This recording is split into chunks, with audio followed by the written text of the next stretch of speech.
So yeah, Clark Stork, the Director of Communications for Golf Saskatchewan here, joined by a former Saskatchewan resident and golf coach, Alex Riggs, and he works out at the United Arab Emirates. And it's a great story, Alex. Thanks for joining us today, and we're going to talk about what you're doing out there. But it started all in Saskatoon in the golf world for you, didn't it? Yeah, it did. Yeah, it's been probably 15, 16 years since I've lived there. But yeah, I absolutely started in the golf industry, I think at the age of 14. So the old days at the Saskatoon Golf and Country Club. So how did it evolve into what you're doing now? Just kind of talk about your start in Saskatoon before eventually working for Sean Foley, a renowned coach, possibly the best in the world, and now to what you're doing today. Well, I'd say that I sort of saw every side of the industry outside of the agronomy side. I sort of started off at the Saskatoon Golf and Country Club picking range balls at that old water driving range on the West Course, and sort of worked my way through the ranks and eventually was an assistant pro at that club, and went over and spent a year in Calgary. After that, spent a year in Toronto, and then had an opportunity to head down south to Orlando to work under Sean. So spent a couple of years there, and just tried to expand my coaching experience and teach as often as possible. And that led to an opportunity in Dubai, and it's now been 7 years actually since we've been out here. That's unbelievable. Again, just small town Saskatoon guy making it in a really, really big world. What's it like over there? What's golf like, and what's a daily a daily routine for you? Well, golf's a big sport over here. Dubai's a very interesting place in that it's so multicultural. It's a huge hub of travel. Obviously not right now, but typically we get so much international travel that everybody sort of brings their background with them. And golf has been one of the major sports that's really taken off. It's become a tourist destination. You get people from Europe, from Asia, Africa, and it's not that far for them. So it's kind of their hotspot destination through the winter. Super, super reliable weather through the winter season, and really, really high end facilities. Like the conditions of the golf courses are all championship worthy.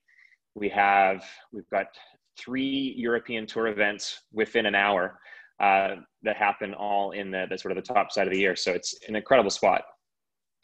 Yeah, how did you find it? Like, were you just Googling potential jobs, or because it seems rare that you'd end up all the way over there? But I mean, it's turned out it's unbelievable for you.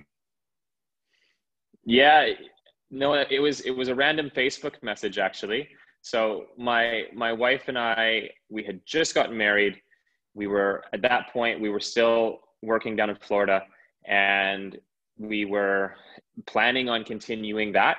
And a Facebook message came in one day from, at that point, the head of the Butch Harmon School here in Dubai, and proposed some jobs to us that, we at that point had literally no knowledge of Dubai. I mean, as you can probably imagine, as a Saskatoon boy, Dubai to me was like the city of gold. It was kind of a cartoon fiction place that I didn't ever have any aspirations of going to.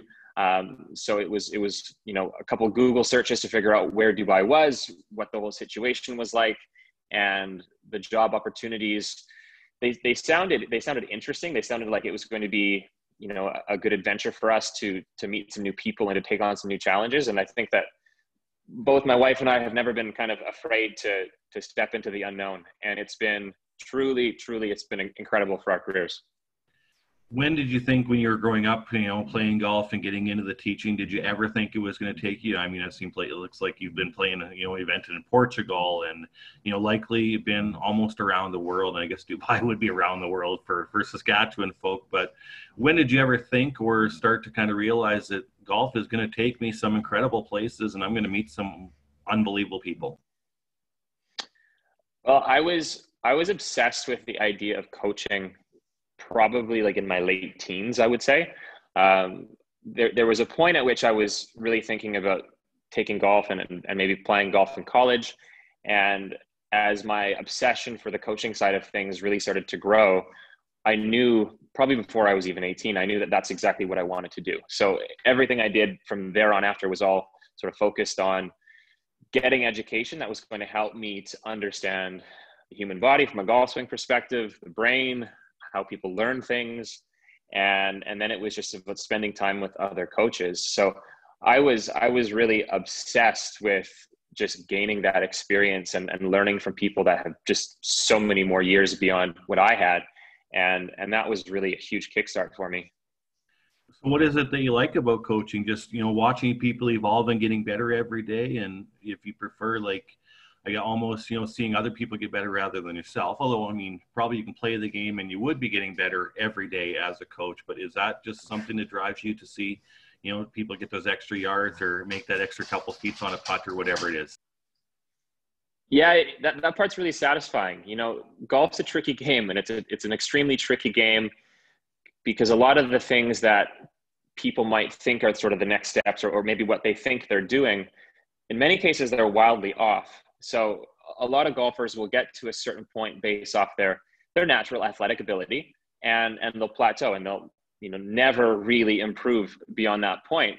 And what's interesting from a coaching perspective is that I tackle every player like a puzzle. They're their own unique puzzle, and I need to figure out where the pieces have to go. And I need to figure out how to communicate with that player because everybody has different backgrounds sporting wise. They communicate differently. They have different levels of patience. They are going to spend different amount of time practicing. So everybody is a completely new situation.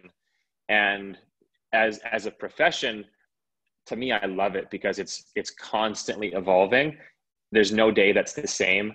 I'm never, I'm having to be creative with every single conversation that I have. So I feel like as a coach, every lesson that I give is an opportunity for me to learn from that person as well. So there's always this give and take, this sort of share of energy. And yeah, I love it. And I've loved it ever since I got into it. And it's, absolutely without a question what I was sort of designed to do. Yeah, it's almost everyone, put on the planet to do something. You found it. I don't want to, stargaze a little bit, but imagine you've been across some pretty decent golfers in your day out there as well when the European Tour rolls through and whatnot.